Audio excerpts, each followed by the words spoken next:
Biblia ang sasagot, itanong mo kay Soriano. Isang magandang araw po sa lahat ng ating mga panauhin sa iba't ibang dako.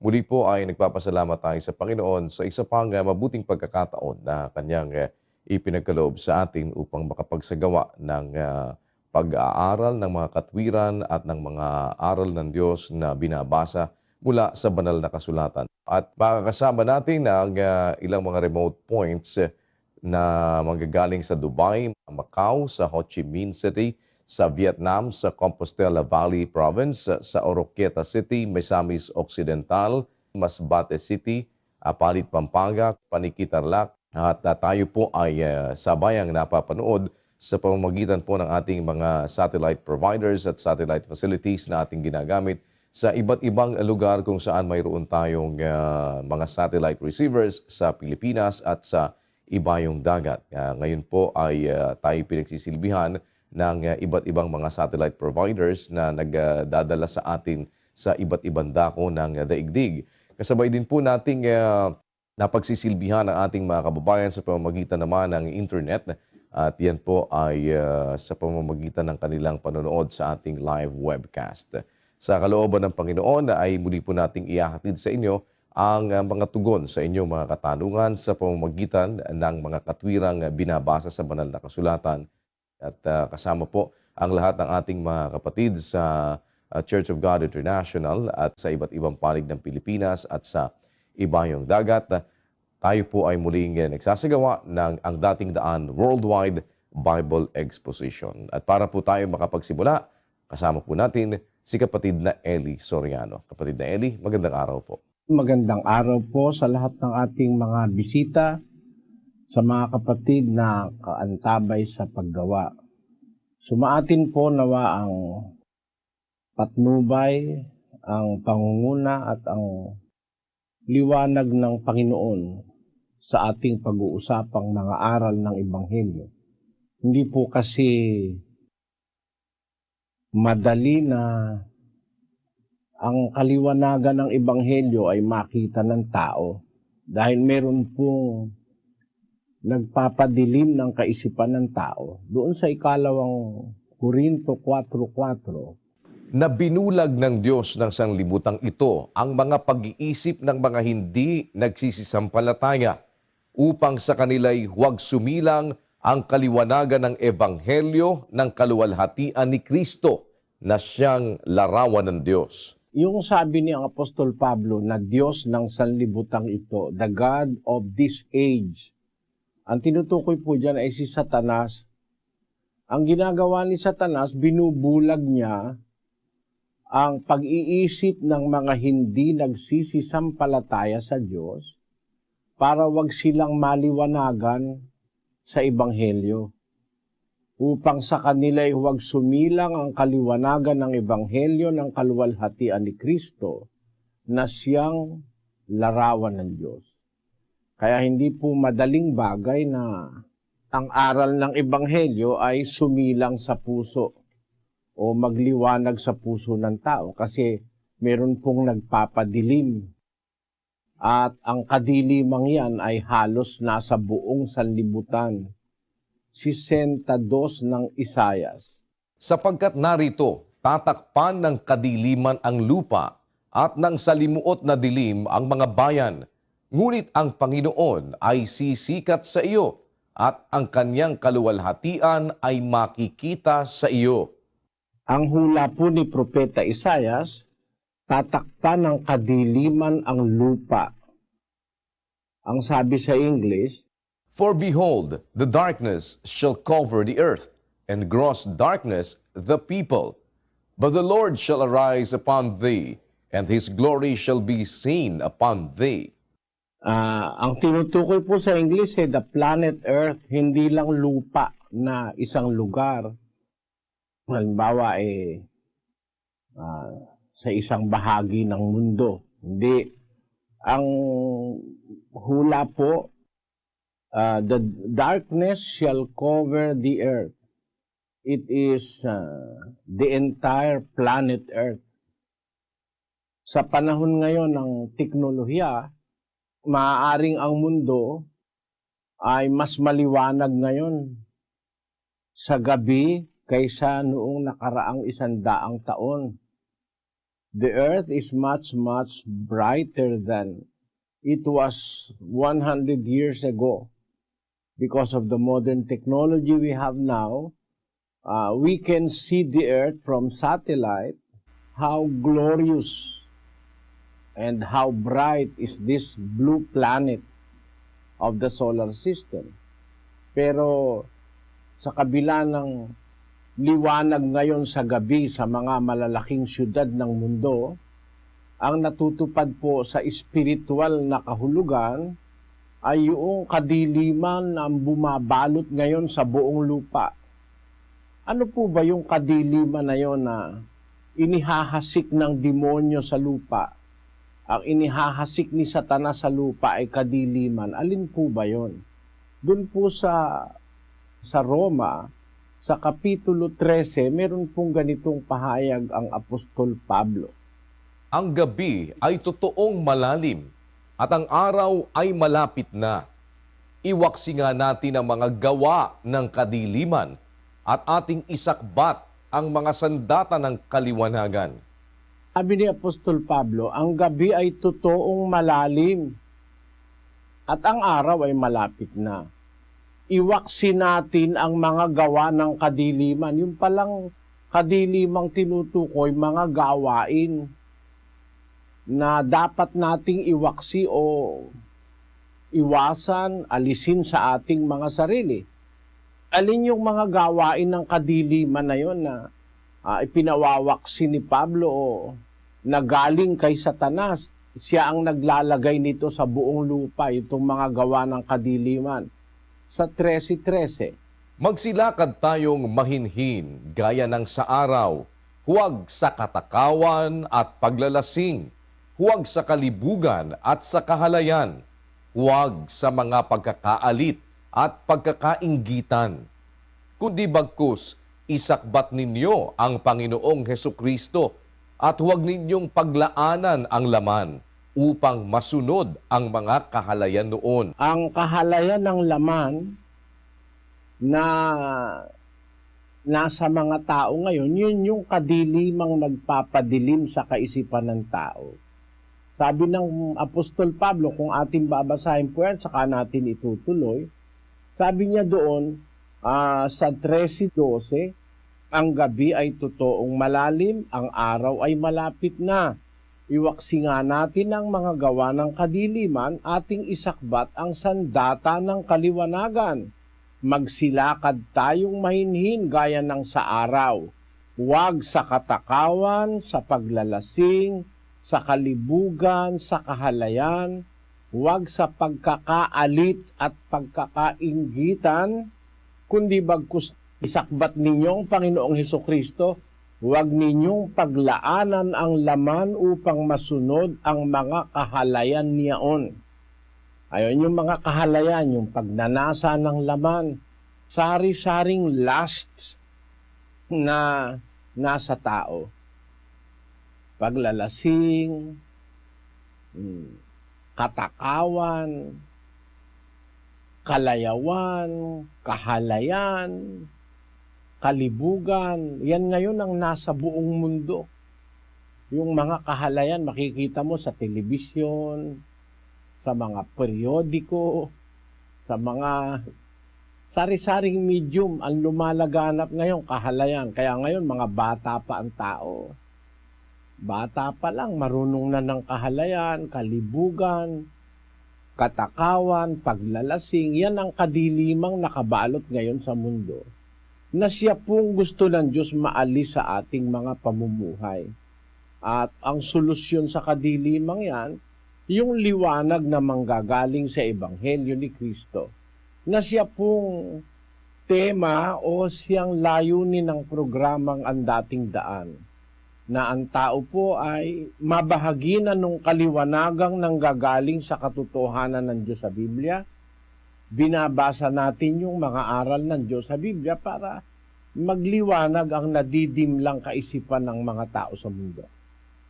Umpisa na tayo, kapatid na Daniel. Opo, kapatid na Eli, at nakaantabay na po ang Dubai Nandun si kapatid na Andy Perlada. Dubai, kami in place. Opo, kapatid na Daniel, salamat po sa Diyos. Kapatid na Eli, ang magtatanong po rito ay si Ginang Alma Pasamonte, isang Baptist.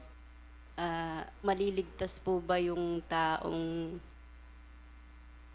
limbawa po, maghihingi po siya ng tawad pag malapit na po siyang mamatay, pero hindi na po siya nabautismuhan? Yun lang po. Alam mo kapatid, yun pagka malapit ka ng mamatay, saka ka lang hihingi ng tawad sa Diyos, pagsasamantala yun. Pagsasamantala sa kasamaan. Kasi dapat hindi sa pagmamamatay ka sa kakahihingi ng tawad sa Diyos. Habang may panahon pa, tinatawag tayo ng Diyos para maglingkod sa Kanya. Hindi yung pagmamamatay ka na lang. Meron kasi mga tao, alam nila na mayroong Diyos, mayroong totoo, mayroong dapat silang gawin. Hindi nila ginagawa, inuuna nila yung gumawa ng kasalanan, tapos pag mamamatay na, saka sila tatawag sa Diyos. Ang sagot ng Diyos, yung nasa Kawikaan 1:24, kapatid na Daniel. Sapagkat ako'y tumawag at kayo'y tumanggi, aking iniunat ang aking kamay at walang makinig, kundi inyong iniuwi sa wala ang buo kong payo at hindi ninyo inibig ang aking saway. Ako naman ay tatawa sa kaarawan ng inyong kasakunaan. Ako'y manunuya pagka ang inyong takot ay dumarating. Pagka ang iyong takot ay dumarating na parang bagyo at ang inyong kasakunaan ay dumarating na parang ipo-ipo. Pagka ang hirap at hapis ay dumating sa inyo. Kung magkagayoy, tatawag sila sa akin, ngunit hindi ako sasagot. Hahanapin nila akong masikap, ngunit hindi nila ako masusumpungan. Sapagkat kanilang ipinagtanim ang kaalaman at hindi pinili ang takot sa Panginoon. Ngayon, pagka hindi ka natatakot sa Diyos, nagsamantala kang gumawa ng masama, tinatawag ka ng Diyos, meron siyang aral na dapat mong sundin, ayaw kang sumunod. Sabi ng Diyos, tatawag sila sa akin, di na ako sasagot. Kasi nung tumatawag ang Diyos sa'yo, ayaw ka namang sumagot. Tumawag ako, kayo'y tumanggi. Inyunat ko ang aking kamay, walang makinig. Iniuwi niyo sa wala ang buo kong payo, at hindi ninyo inibig ang aking saway. Ako naman ay tatawa sa kaarawan ng inyong kasakunaan. Ako'y manunuya pag ang inyong takot ay dumarating. Pagka ang inyong takot ay dumarating na parang bagyo, at ang inyong kasakunaan ay dumarating na parang ipo-ipo. Pagka ang hirap at ang hapis ay dumating sa inyo, kung magkagay tatawag sila sa akin, hindi na ako sasagot. Kaya pagka sinasamantala mo lang yung masama, tapos kung kailan ka mamamatay sa kakahingi ng tawad sa Diyos, wala kang pag-asa nun, kapatid. Pero kung halimbawa hindi mo nalaman yung aral, at wala kang alam hanggang dumating yung malapit ka ng mamatay, hindi mo alam yung aral, bahala na ang Diyos humatol sa'yo. Pero nalaman mo yung aral, nalaman mo yung tawag ng Diyos, ayaw mo sundin, wala kang pag-asa nun. Yun ang sagot sa tanong mo, kapatid. Salamat po. Punta tayo ng Oroquieta City, Misamis Occidental. Kapatid na Hil Salazar, go ahead please. Salamat po sa Diyos. Kasama po natin dito po sa Oroquieta City, si Ginoong Sanevier Patok. Narito po siya, kapatid na Eli. These are my questions. The first of which is, aside from the Holy Bible, is there another source of truth for the salvation of souls? At ang pangalawa po, after Paul, the other apostles, including Peter, who were the leaders of the Church of God? Are these the popes of Rome? Salamat po. We thank you for coming, Mr. Patok. And we are interested also in answering your question. I just have to be frank in answering your question. because frankness is the proper way of telling the truth. There is no other way of learning the truth other than receiving frank answers without any reservation as to whether I will hurt your feeling or the feeling of other people. Sa tanong mo, is there another source of truth for the salvation of souls? The Bible is a book which came from God, that is proven by scientific proof, spiritual, moral, historical.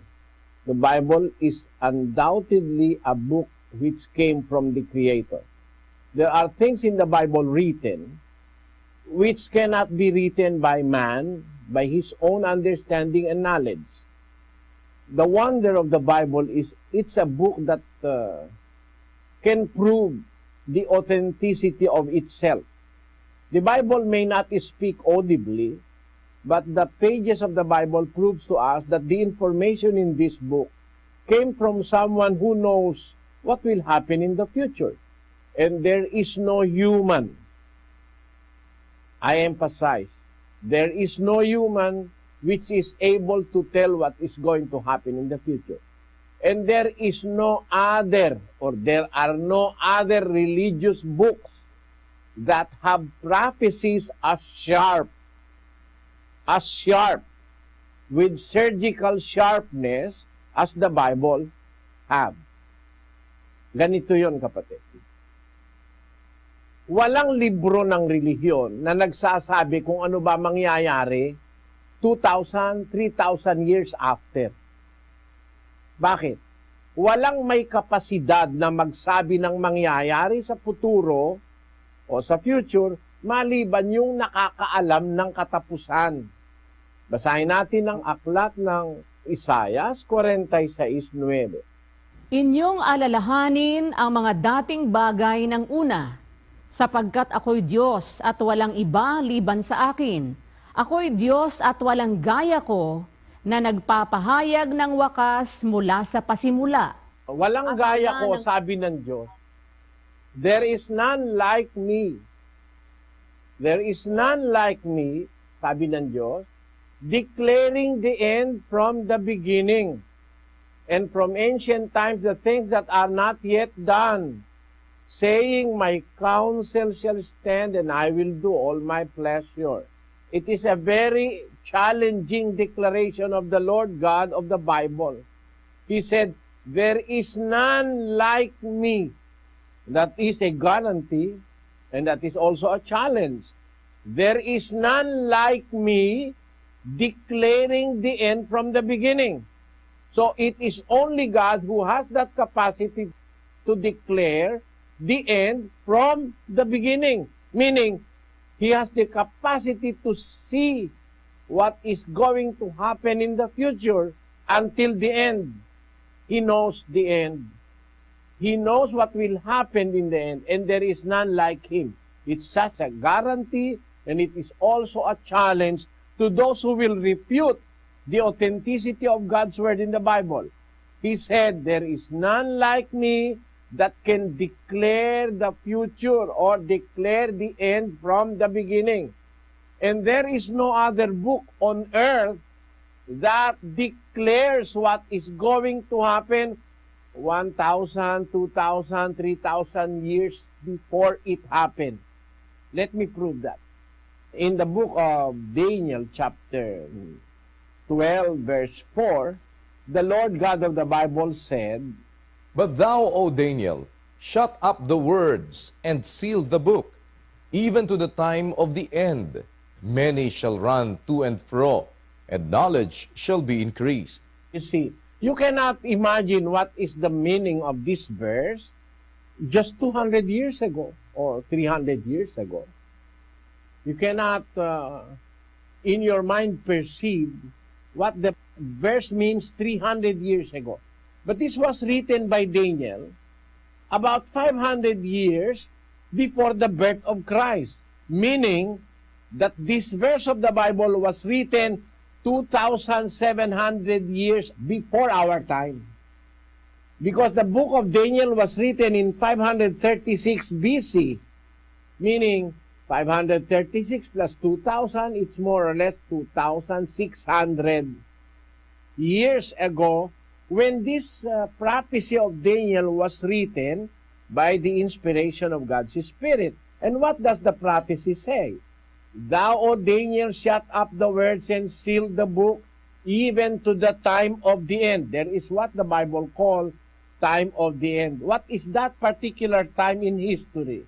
It says, many shall run to and fro, and knowledge shall be increased. There is no other time in the history of humanity like our time, where many are running to and fro physically. Physically, there are land vehicles in the seas, in our oceans. Many are running to and fro. Sea crafts, and even under the sea, there are submarines running to and fro. A nation is spying the boundaries of other nations. And in the air, many are flying to and fro, from airport to airport. So this prophecy of Daniel is very much apparent in our time. Many shall run to and fro, and knowledge shall be increased.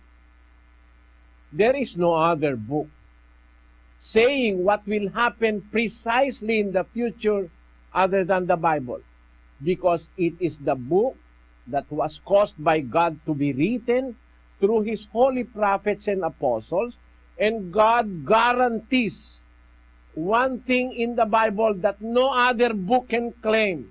The Bible tells us, I am the Lord, and there is none like me that can declare the end from the beginning.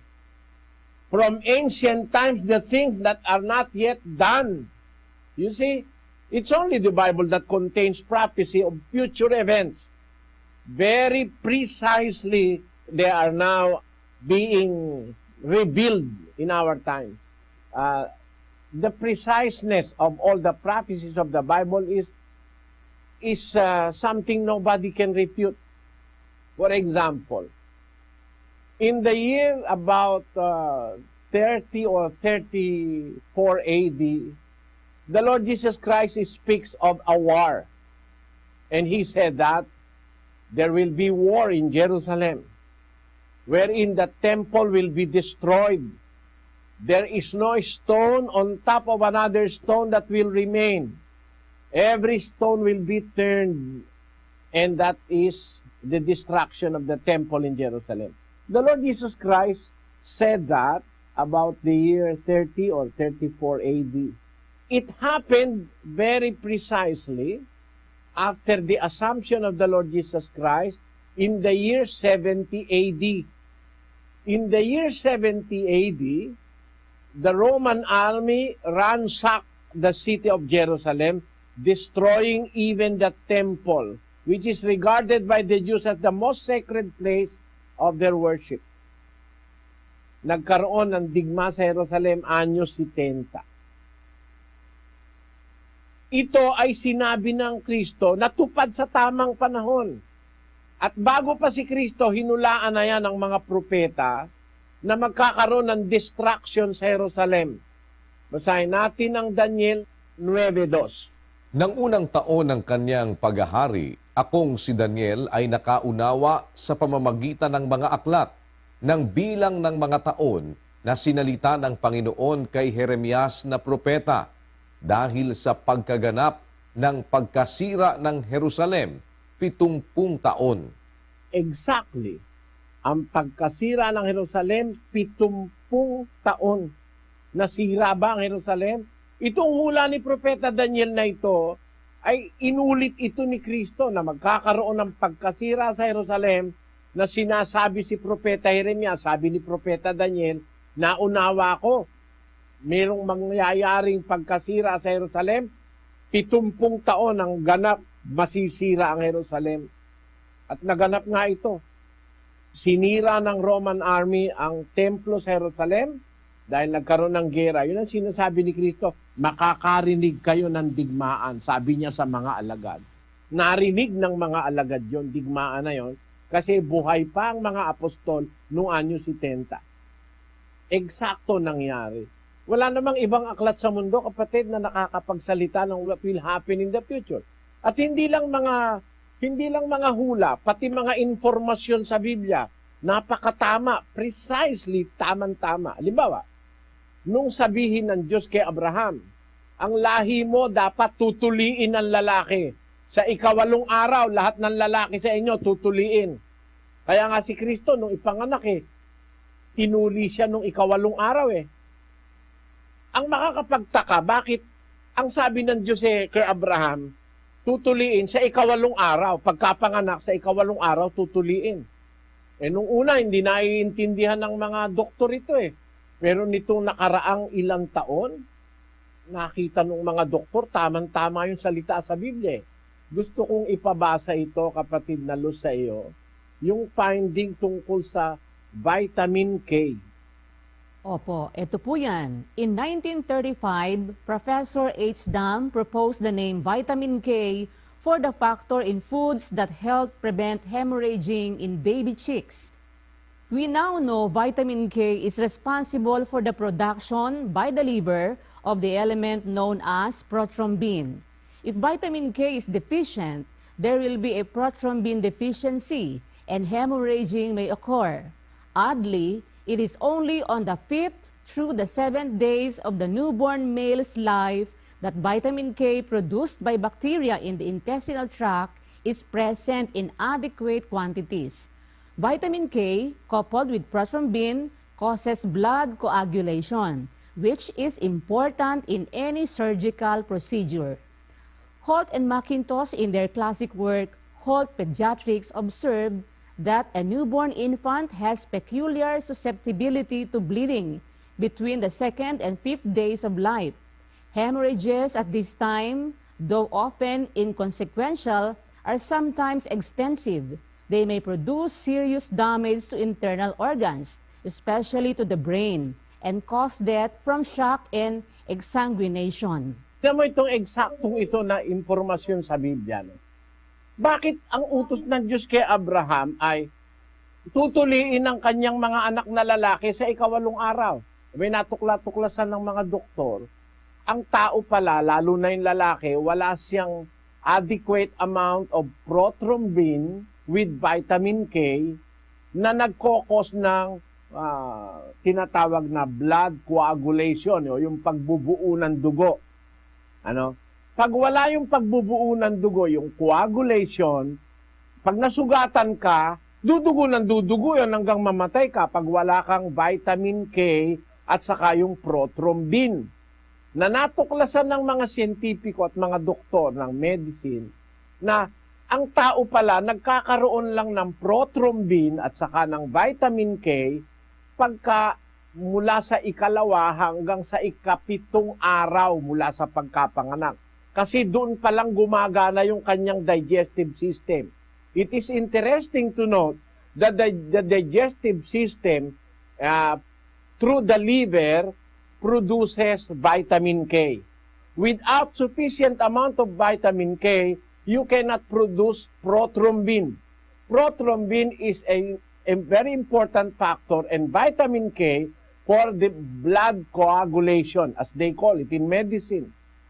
Kung ang bata ay tutuliin mo nang wala pa yung hindi pa nakakalagpas sa 7 araw mula sa pagkapanganak, wala pa siyang adequate amount of vitamin K and prothrombin in the system.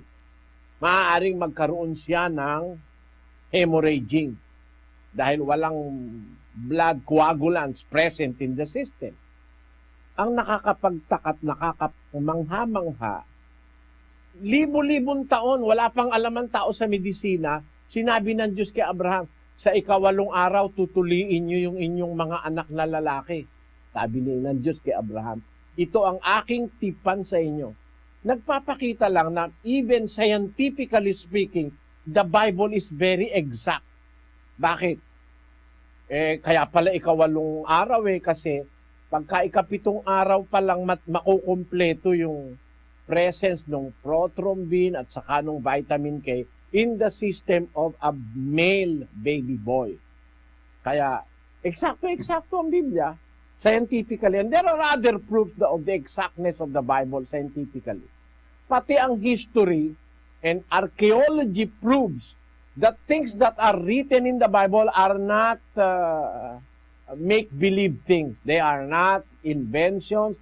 They are actual facts in history and in knowledge, proving that the Bible is a book which came from somebody who knows everything on this earth.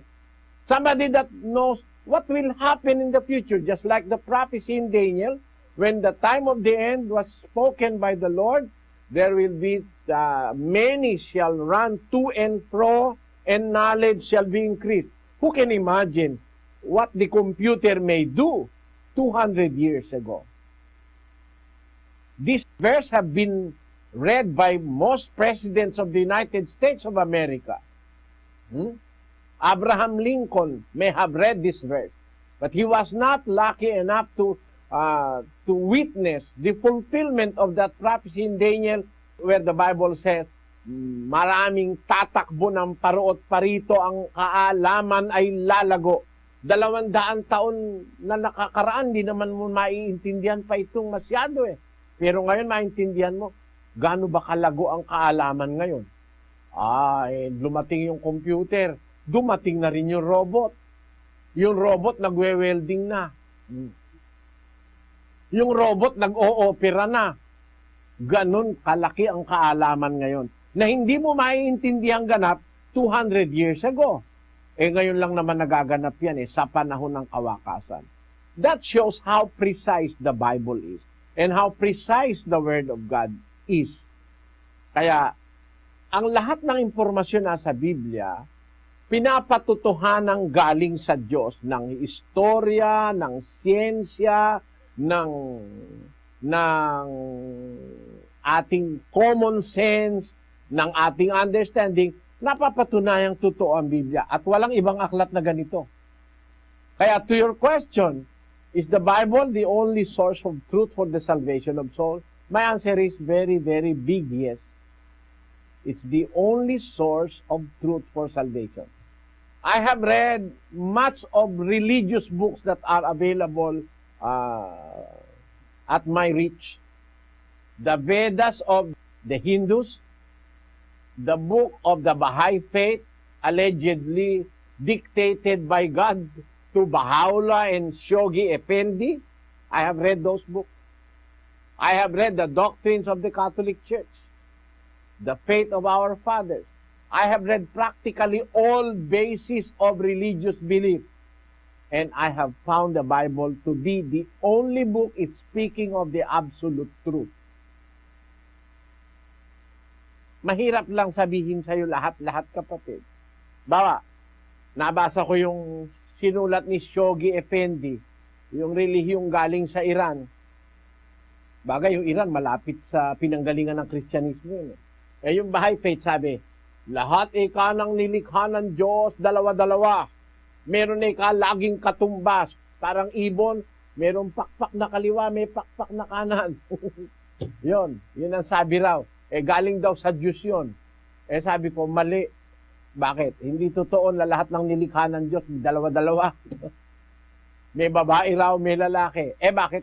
Merong mga nilikha ng Diyos, walang lalaki, walang babae. Those creatures that produce through asexual reproduction. Wala namang babae at lalaki pagka kailangan sa asexual reproduction. Meron kasing mga creatures na walang lalaki, walang babae. Dito pa lang malina si Baha'u'llah, yung Baha'i faith. Doon pa lang, very simple, a little knowledge of science will disprove the faith of the Baha'i faith. Let us read the Baha'i faith. Sister Luz. The world of humanity has two wings. One is woman and the other man. Not until both wings are equally developed can the bird fly. Should one wing remain weak, flight is impossible. Not until the world of woman becomes equal to the world of man in the acquisition of virtues and perfections can success and prosperity be attained as they ought to be. By Abdul Baha. Ayan. Iyan sa pahayag ng mga Baha'i faith na ang kailangan daw magkaroon ng equal world, equal to the world of man and woman, unless it becomes equal to the world of man in the acquisition of virtues and perfection, can success and prosperity be attained as they ought to be. Hindi raw ma-attain ang prosperity and perfection kung hindi magkakapantay-pantay ang lalaki at babae. Eh kahit saan mo daanin, kahit sa siyensya, hindi naman pantay ang lalaki at babae. The woman is a weaker vessel according to the Bible. Let us read in the book of 1 Peter chapter 3 verse 7. Likewise, ye husbands, dwell with them according to knowledge, giving honor unto the wife, as unto the weaker vessel, and as being heirs together of the grace of life, that your prayers be not hindered. The Bible tells us that the woman is a weaker vessel. Put it spiritually, it is right. Put it scientifically, it is right. The woman is a weaker vessel. Scientifically speaking, the woman is a weaker vessel. You study the constitution of the body of a woman and the system of a woman, scientifically it is true that the woman is a weaker vessel. Spiritually, it is true. Kaya kung pag-uusapan natin ay ang Biblia, kapatid, ay totoo ba sinasabi? Totoo ito. Totoo ito. Walang ibang aklat na maiaagapay ka sa Biblia. Itong mga ministro ng Mormons, ang Book of Mormon daw mas mahusay pa sa Biblia. Pakinggan mo, ha? Opo, ayan. Ito ang sabi ng kanilang apostol daw, si Ezra Taft Benson. Ezra Taft Benson agreed, adding in a 1978 address, "There will be more people saved in the kingdom of God 10,000 times over because of the Book of Mormon than there will be because of the Bible." Assuming that he is trying to imply that the Book of Mormon is better than the Bible. You see that, brother? But is it true that the Book of Mormon is better than the Bible, that it can save more people, 10,000 more than it is because of the Bible? That is a complete lie. It is a lie greater than the biggest temple of the Mormon church. Why? The Book of Mormon contains filth, garbage. I say that because let us see what the Book of Mormon say. In the Book of Alma or the Book of Mormon, let us read what they allege. Alma 3:6. Alma 3:6. And the skins of the Lamanites were dark, according to the mark which was set upon their fathers, which was a curse upon them because of their transgression and their rebellion against their brethren, who consisted of Nephi, Jacob, and Joseph, and some who were just and holy men. Itong mga Mormons na, mga apostol ng Mormons, at itong si Joseph Smith, yun daw mga Lamanites, mga negro. Kasi yun daw pagiging negro, sumpa raw yun ng Diyos. Ano ang kasalanan ng mga bata na ipinanganak na negro? Ang pagiging negro is a long-term process which involves the things that occurs or happen to a man in the kind of environment he is in. Let us read the book of the Bible. Let us now leave the Book of Mormon for a while and let us see the Bible. In the Song of Solomon, chapter 1, verse 6. Look not upon me, because I am black, because the sun hath looked upon me. I am black because the sun hath looked upon me. In other translation, because I am darkened by the sun. At tinan mo ito scientifically, totoo ito eh. the sun can darken the skin of a person. Why? Scientifically speaking, the rays of the sun produces tan on our skin that produces melanin, that substance that causes the tanning of our skin. Long exposure to that process may darken the skin of a person. And those characteristics may be handed from one generation to another because of the DNA and because of the DNA and the genes. Ngayon, if you continually live on a place on earth which is very much exposed to the sun, the darkness of the skin from the parent may even be aggravated to the next generation because of the constant exposure. And scientists believe that it may take 1,000 years to notice a very great change. Let us read a finding of Jablonski. Opo. Jablonski and Chaplin note that when human indigenous peoples have migrated, they have carried with them a sufficient gene pool so that within 1,000 years, the skin of their descendants living today has turned dark or turned light to adapt to fit the formula given above. And this is scientific. In a span of 1,000 years, the sufficient gene pool from the parent to the offspring may affect the darkening of their skin or the lightening of their skin. And it can take in a process that may happen in a period of 1,000 years. So it is true what the Bible says, that being dark depends on the exposure to the sun. And that is very much apparent in our times. People that live in places wherein there is no sufficient sunlight and the sun is not very much present, like in Finland, people are white.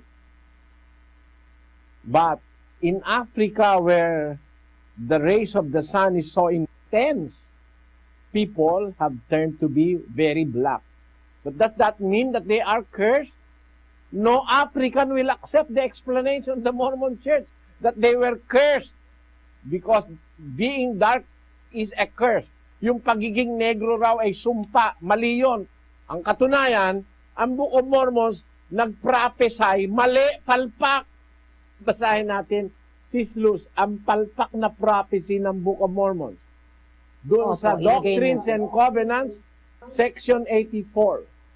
Ito po yan. Doctrines and Covenants, Section 84.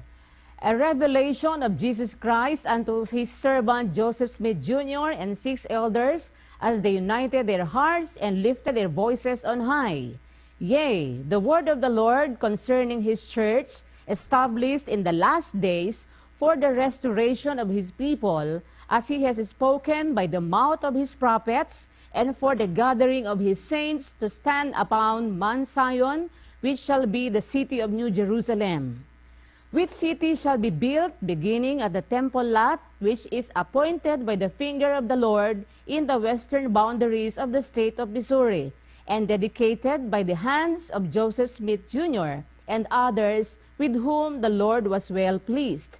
Verily, this is the word of the Lord, that the city New Jerusalem shall be built by the gathering of the saints, beginning at this place, even the place of the temple, which temple shall be reared in this generation. Tamo, de palpak. Sabi ni Joseph Smith, dito ka sa western boundary of the state of Missouri. Yung lugar na yon, ang tawag ngayon doon, Independence, sa Missouri. Doon daw itatayo ng Diyos ang bagong Jerusalem. Na yun daw ay i-dedicate yung itatayong temple doon, i-dedicate daw ni Joseph Smith. Ang kaso namatay si Joseph Smith, wala silang naitayong temple doon eh. Daan taon na nakakalipas, hindi nagkatotoo na nagkaroon ng temple ng bagong Jerusalem sa state of Missouri. Paano ka ngayon maniniwala sa impormasyon dyan eh? Pati prophecy dyan eh, mali. Kaya kung maniniwala kayo dyan sa mga libro-libro ng mga relihiyong mali, nasa sa inyo na lang yon. Pero ako naninindigan, kahit kanino patutunayan ko ang exactness, ang preciseness ng Word of God in the Bible, scientifically, historically, proves to us that the Bible is the only book available on earth that can provide humanity with the fullness of the truth for salvation. Amen. That is my answer to your question. Puntahan po agad natin ang makarami pa po tayo sa Macau, si kapatid na Ramis Naral. Macau, go ahead please. Salamat po sa Diyos, kapatid na Daniel. Magandang araw po, kapatid na Eli. At sa pagkakataon po ito, ang magtatanong po, kapatid na Eli, mula dito po sa Macau ay si Sister Jessica Cernal, isa pong Katoliko. Gusto ko lang po sanang i-open sa inyo ang katanungan sa sarili ko na hanggang ngayon di ko pa rin nasasagot. May ka-live-in partner po ako. For long years na kaming nagsama. We're both single mother and a single father. Nararamdaman ko kasi na parang wala akong assurance sa kanya. At tinitake for granted lang ang relasyon namin. Hindi ko alam kung talagang kami. Sana po mapayuhan mo ako at talaga isa pang tanong na masama po ba yung nagsasama na hindi kasal? Alam mo, kapatid na Jessica, yung kasal naman alam mo, kung sabihin ko sa'yo, kung mas mabuti pa nga yung kasal sa gobyerno kaysa sa kasal sa relihiyon Kasal ng pastor, may handog. Pinagkakakwartahan nila yung kasal na yan Pero kung pag-uusapan natin Biblia, ang mahalaga hindi naman yung dokumento o yung akto ng kasal Ang mahalaga yung sincerity ng bawat isa in going together or in living together as husband and wife. Basahin natin ang Galacia Kapitulo 3, versikulo 15. Mga kapatid, nagsasalita ako ayon sa kaugalian ng mga tao. Bagamat ang pakikipagtipan ay gawa lamang ng tao, gayon may pagka-pinagtibay, sino man ay hindi makapagpapawalang kabuluhan o makapagdaragdag man. Ayan, maliwanag yung salita dyan, kapatid. Bagaman ang tipan, tao lang ang gumawa, kahit na ang tipan ay between two persons, two humans. Pero pagka napagtibay na yon, ratified, what is the ratification? Kung pumayag ka, kung pumayag siya, nagkaroon kayo ng mutual understanding between you both. Yung inyong pinag-usapan magsasama kayo bilang mag-asawa, kinikilala na ng Diyos yun Kahit hindi ka pa ikasal ng seremonya ng kasal ng pari Bakit? Si Maria at si Jose, wala namang kasal Kinasal ba si Maria at si Jose? Wala kang mababasa sa Biblia, kinasal sila. Pakinggan mo sa 1:18 ng Mateo. Ang pagkapanganak nga kay Hesu Kristo ay ganito, nang si Maria na kanyang ina ay mag-aasawa kay Jose. Bago sila magsama, ay nasumpungang siya'y nagdadalang tao sa pamamagitan ng Espiritu Santo. At si Jose na kanyang asawa, palibhasa ay lalaking matuwid at ayaw na ihayag sa madla ang kanyang kapurihan, ay nagpasyang hiwalayan siya ng lihim. Datapwat samantalang pinag-iisip niya ito. Narito, ang isang anghel ng Panginoon ay napakita sa kanya sa panaginip na nagsasabi, Jose, anak ni David, huwag kang mangamba sa pagtanggap kay Maria na iyong asawa, sapagkat ang kanyang dinadalang tao ay sa Espiritu Santo. Kita mo, kapatid, ang sabi dun sa 18, nang si Maria ay mag-aasawa kay Jose. Ibig sabihin, they are steady. Magnobyo sila ni Jose. Mag-aasawa pa lang siya. Pero bago pa sila magsama, bago pa sila formal na mga kasal, kung may formal mang kasal noon, nagdalang tao na si Maria dahil kakasangkapanin siya ng Diyos para iluwal si Kristo. Ang pasya ni Jose, hihiwalay siya kay Maria dahil ang hinala ni Jose, nakaliwa siya ni Maria Pero ang sabi sa kanya ng anghel, huwag kang mangamba sa pagtanggap kay Maria na iyong asawa. Asawa na ang tawag Magka-engage pa lang sila, asawa na ang tawag, kinikilala na ng Diyos. Dahil meron silang mutual understanding ni Maria. Huwag kang mangangamba sa pagtanggap kay Maria na iyong asawa sapagkat ang kanyang dinadalang tao ay sa Espiritu Santo. Ibig sabihin, ano kapatid? Without the formal marriage ceremony, Joseph and Mary is acknowledged by God as a couple. Asawa na ni Jose si Maria. Kaya nga sabi niya, huwag mong iiwan yan. Ang kanyang dinadalang tao, hindi gawa ng kahit sino yan. Yan ay lalang ng Espiritu Santo. Pinakikita ko lang sa iyo, no, ang mahalaga kasi sa magsasamang lalaki at babae, yung pact between them. Hindi yung kasulatan. Kahit pirmahan mo lahat ng dokumento sa pare, pagkatapos ng 3 buwan, magsasabunutan kayo, walang kwenta yun. Di ba? Ang ibig kong sabihin, kapatid, ganito. Ikaw ang makakaalam nung kalagayan mo. Kasi sabi mo, single father yung kapartner mo. Ngayon, single mother ka naman. Meron na kayong both past history of having been with another man and another woman. Ngayon, parang taken for granted ka. Siguro, hindi ka masyadong mahal ng lalaki. Kasi kung mahal ka niya talaga, whatever your condition may be, meron akong alam, 3 nga yung anak, pinakasalan nung lalaki. Binata pa yung lalaki, no? Sa yung case, siya rin meron na ring past, dapat maging siya, concerned at saka maging caring siya. Sa aking analysis, sabi mo na take for granted ka, siguro hindi talaga kayo dapat sa isa't isa. Kung halimbawa, ikaw ay mag-aasawa, siguro mas maganda kung mag-aasawa ka, kapatid, humanap ka na nung talagang mahal ka. Sabi nga nung lola ko mag-asawa ka, kung mag-aasawa ka, yung mahal ka. Hindi mahalaga yung mahal mo, sabi niya. Doon mali ang lola ko. Pero, ang sabi niya, hindi mahalaga kung mahal mo, kailangan mahalaga, mahal ka. Kasi, pagka ikaw mahal ka, talagang maganda yon. Pero pag mahal mo lang, hindi ka naman mahal, pangit yun. Kaya ibig kong sabihin doon, kapatid, yung compatibility, madidetermine mo yon if the man you are with ay merong care, merong pangangalaga sa inyo, merong kiber. Kasi sa Biblia, ganito sa 5:8 ng unang Timoteo, ganito nakasulat.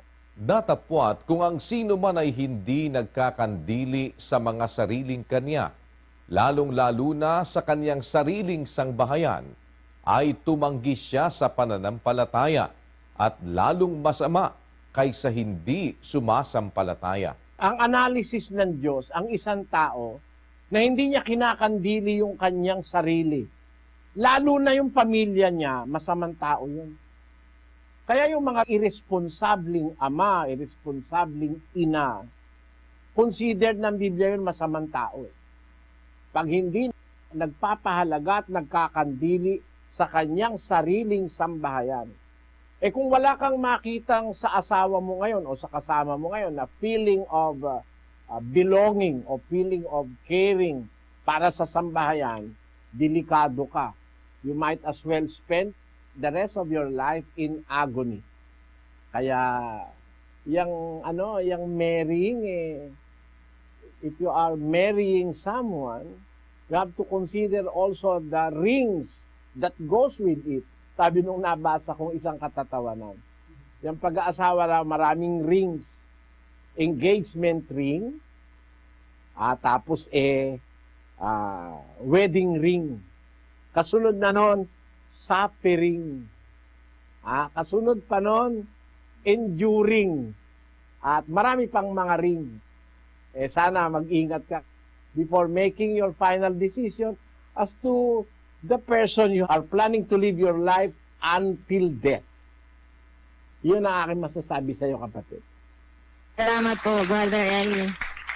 Sa Ho Chi Minh naman po tayo sa Vietnam. Kapatid na dito, Bahe. Go ahead, Ho Chi Minh. Salamat po sa Diyos, kapatid na Daniel, sa ganito pong pagkakataon. Kapatid na Eli, narito po ang magtatanong, si kapatid na Renisa Regalado, 23 years old, isa po siyang Catholic. Gusto ko lang pong itanong, naayon po ba sa Biblia ang isang pag-oopera sa isang tao Lalo na po ang craniotomy. Alam mo kapatid, sang-ayon ng Diyos doon kasi ang Diyos mismo nag-opera rin eh. Basahin natin ang Henesis Kapitulo 2 at versikulo 21. At hinulugan ng Panginoong Diyos ng di kawasang himbing ang lalaki at siya'y natulog at kinuha ang isa sa kanyang mga tadyang at pinapaghilom ang laman sa dakong yaon. At ang tadyang na kinuha ng Panginoong Diyos sa lalaki ay ginawang isang babae at ito'y dinala niya sa lalaki. At sinabi ng lalaki, ito nga'y buto ng aking mga buto at laman ng aking laman. Siya'y tatawaging babae sapagkat sa lalaki siya kinuha. Kita mo kapatid, di ba ang Diyos yan nag-opera unang-una and the product of that operation is Eve. Ang produkto nun si Eva. Kinuha niya isang tadyang ni Adang, yung tadyang na yun ang ginawa niyang si Eva. Paano naman makukuha yun kung hindi inopera yung flesh ni Adan? Kaya ang sabi sa Biblia, pinaghilom. Ibig sabihin, iniwa ng Diyos yun, no? Pinaghilom ang laman sa dakong yaon na pinagkuhanan niya ng tadyang ni Adan para gawin niya si Eva. Ngayon, yung pag-oopera na natuklasan ngayon ng modern science ay kung ginagawa with utmost of concern and with utmost carefulness, kasang-ayon ng kalooban ng Diyos yun. Sa Ecclesiastes Kapitulo 3, ito ating mababasa sa versikulo 10. Aking nakita ang sakit na ibinigay ng Diyos sa mga anak ng mga tao upang pagsanayan. Ayan, yung sakit, pinagsasanayan yan eh. Sa isang banda, yung doktor nagsasanay at yung katawan ng tao nagsasanay din maka-adapt sa sakit. Kaya sa ating katawan, pagka nagkasakit ka, halimbawa, nagkaroon ka ng beke, dalawang side, kanan at kaliwa, may beki ka, napapagsanayan ng katawan na ngayon, magpuproduce yan ng mga antibodies para pagdating ng pangalawang pagkakataong sasalakayin ka nung virus nung beke, ay meron ka ng depensa, na-immune ka na. Parang, ang tawag doon, immune ka na doon sa virus ng beke. Yun din ang prinsipyo nung tinatawag nating immunization eh, yung bakuna. Binalagyan ka na nung virus para mag-produce na yung katawan mo ng antibodies para pagdating nung malakas na virus o bacteria ay meron ka ng panlaban. Yan ang mga tinatawag sa medisina na similia similibus curantur. Yan eh, termino ng mga doktor yan eh, saka ng mga siyentipiko eh. Similia similibus curantur. Ibig sabihin, yun ang ideya ng tinatawag natin na vaccination. Yan kasi bunga ng pag-aaral ng mga tao. Ngayon, kung ang tinatanong mo kapatid, yung craniotomy, which is a delicate operation, pwede rin yun kasi doctors will not do that kung wala naman chance of survival. Di ba? In cases very necessary for that kind of operation, wala namang labag sa Biblia yon. Ang Biblia kasi is pro-life. Ito'y nasa panig ng buhay. Yun din naman ang pinapractice ng medicine to save life. Kung merong mang doktor na ang pinapractice to save money, mali na yung prinsipyo niya. Pero ang talagang profession ng pagiging doktor is to save life. Huwag naman magagalit yung mga doktor. Meron kasing mga doktor to save money. Kaya kahit mapirwisyo pasyente niya, basta kumita lang siya, okay lang sa kanya.